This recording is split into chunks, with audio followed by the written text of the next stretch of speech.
பாபா ஓர் கருணாலயம், பாதம்தான் கமலாலயம்.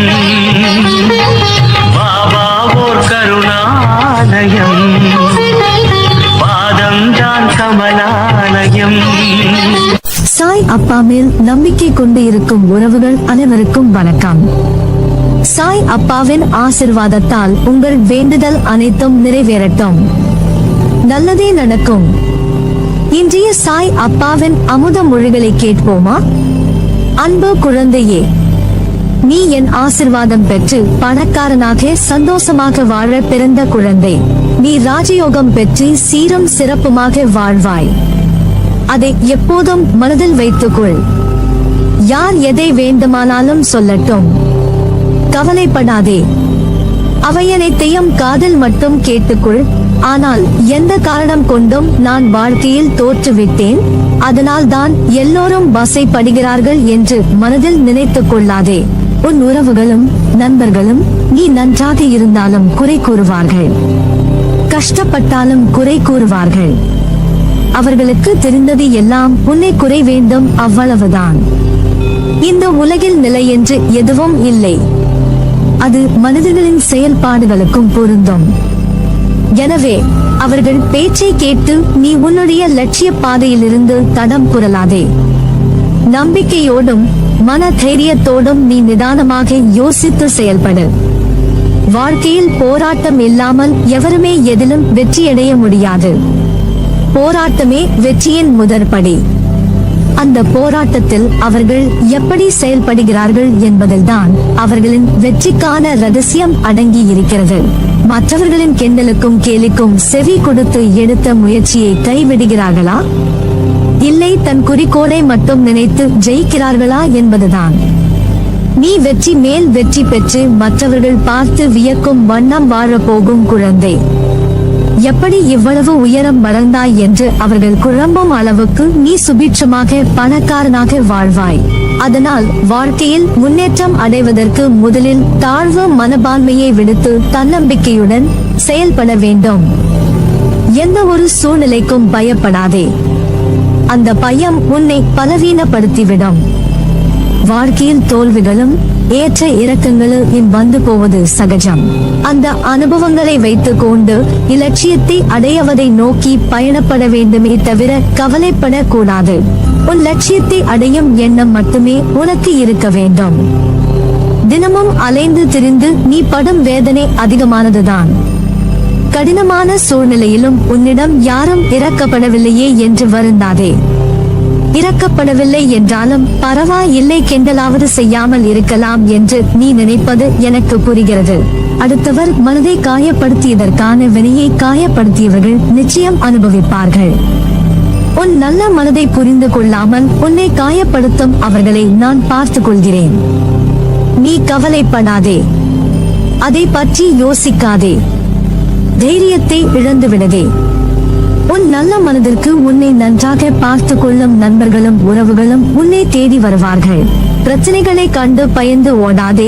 அதை சமாளிக்கும் பக்குவத்தை கற்றுக்கொள்வதே சால சிறந்தது. என் வார்த்தைகள் மீது நம்பிக்கை வைத்து செயல்படு. நீ நிச்சயம் தடைகளை தகர்த்து வெற்றி அடைவாய். இது உன் சாய் அப்பாவின் சத்திய வாக்கு. வெற்றி பெற்ற பின் இந்த உடல், மனைவி, மக்கள், மழை, செல்வம், வாழ்க்கைதான் நிரந்தரம் என்று நினைக்காதே. இன்று உன்னிடம் இருப்பது நாளை இன்னொருவரிடம். அதனால் எல்லாம் உன்னிடமே இருக்க வேண்டும் என்று நினைக்காதே. ஆகையால் உடல் திடமாக இருக்கும் பொழுதே தர்மங்களை செய்ய வேண்டும். உன்னை பெற்றவர்களை நன்றாக பார்த்துக்கொள். அவர்களில் அன்பும் ஆசிர்வாதமும் உனக்கு எப்போதும் வேண்டும்.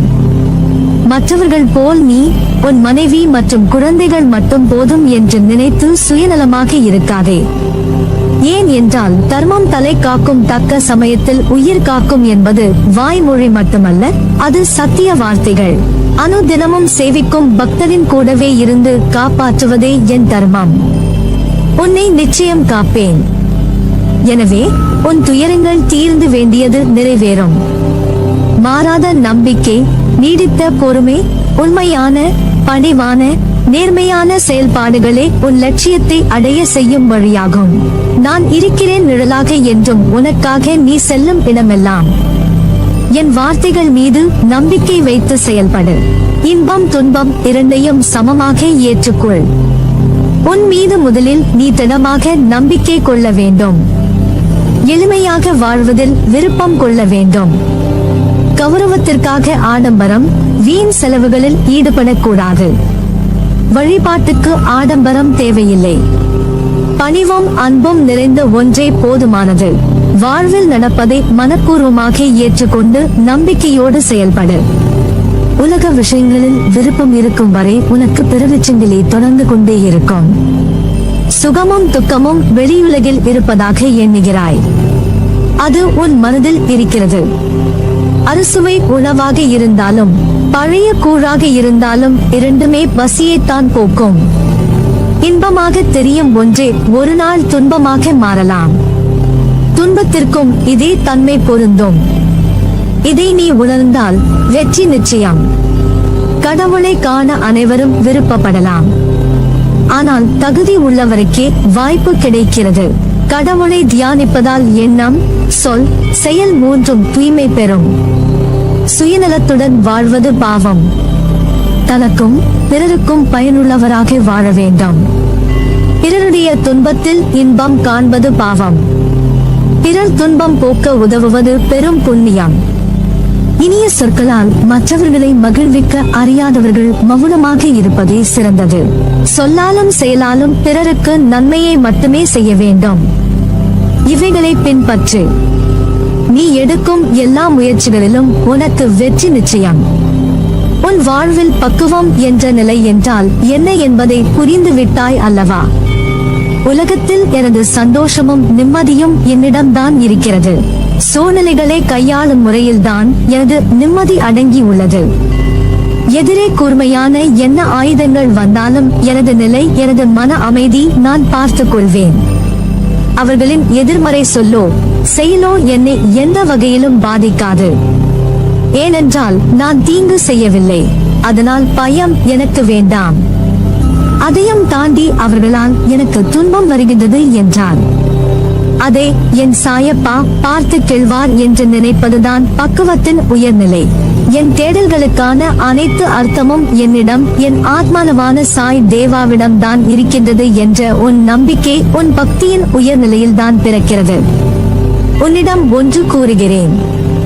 உன் அம்மாவாக அப்பாவாக எனது ஆசிர்வாதங்களுடன் வாழ்த்துகிறேன். உனக்கான வாழ்க்கை உன்னிடம் வந்து சேரப் போகிறது. நீங்கள் என்ன செய்தாலும் என் நல்லதற்கே என்று நினைக்கும் என் பிள்ளைக்கு எந்தவித கஷ்டங்களை நேரவிட மாட்டேன். என் வார்த்தைகள் மீது நம்பிக்கை வைத்து செயல்படு. உனக்கு என்றும் என்றென்றும் நல்லதே நடக்கும். நீ என் பரிபூரண அருளும் அன்பும் பெற்ற என் செல்ல பிள்ளை.